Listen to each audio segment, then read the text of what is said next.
Hey everybody, I'm going to look over some photos, tell the story of the day.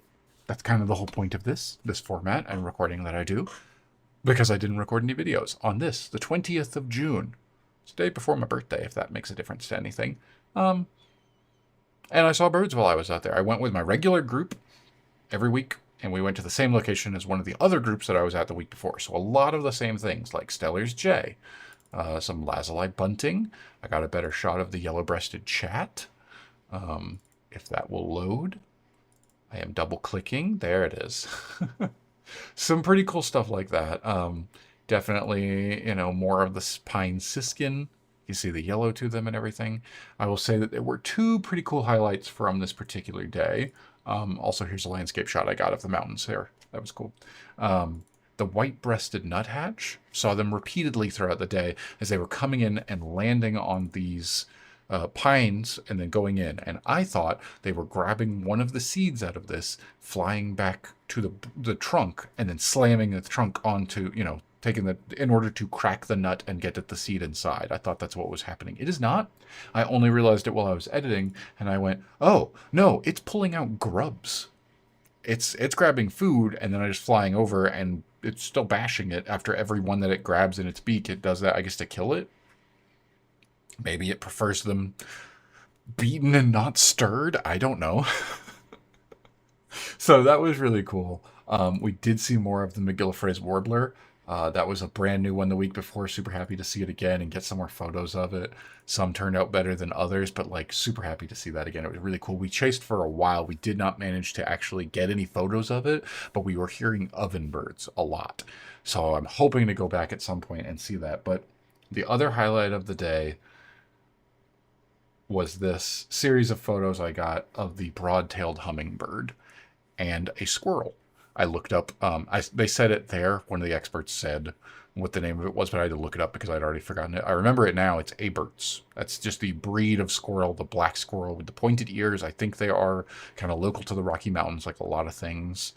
And a broad-tailed hummingbird.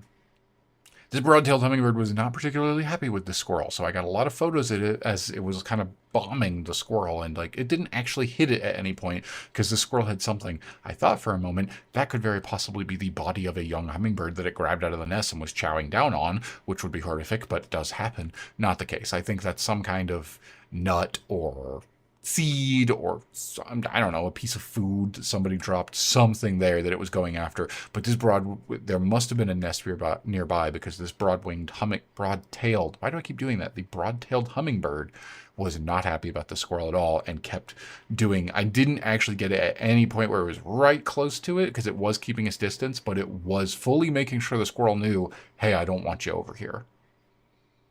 So that was really cool. Easily a high point of the day. Got a lot of photos of took a bunch in this rapid fire. But like, man, what a good time. Look at all these. I like this one. I like the body. Like looking at that, like, it's here. You can see it, but the trees kind of in the background. Here it is over. Here it is kind of going that way. Here it is looking, like capturing it in motion. But this right here with the body as it's like getting ready to go in and it's like revved itself up almost. It looks like something out of a cartoon. I thought that was really cool. So yeah, not a super long day out, but a good time. Actually, I'll be honest with you, this was about 4 hours, and I did go. Now I'm remembering. So I've been taking more of the landscape photos, right? Like I got that.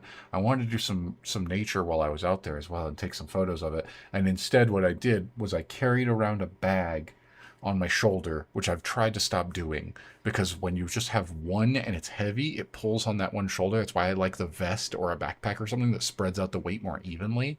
I experimented with wearing things on a belt for a while there. I might try that again. But like when it's just on one shoulder point, by the end of the day, my shoulder is useless. It is just in pain. I went home and took a nap because I was so tired and my shoulder was on fire. And I took some like anti-inflammatory something to just like try to numb the pain of it. So I gotta be careful about that and not do that. But the reason I brought a bag with an extra camera and everything in there was because I wanted to take more landscape and macro photos.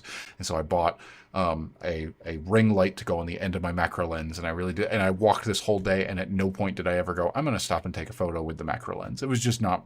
It was too much hassle, and I didn't want to when we were seeing birds and stuff like that. So I hurt my shoulder for no reason.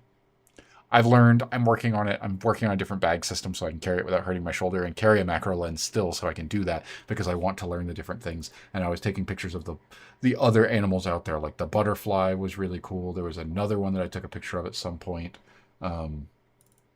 here that everyone was really excited about. I don't remember the names of them. Not the greatest photo, not exactly as in focus as I'd like it to be, but pretty cool.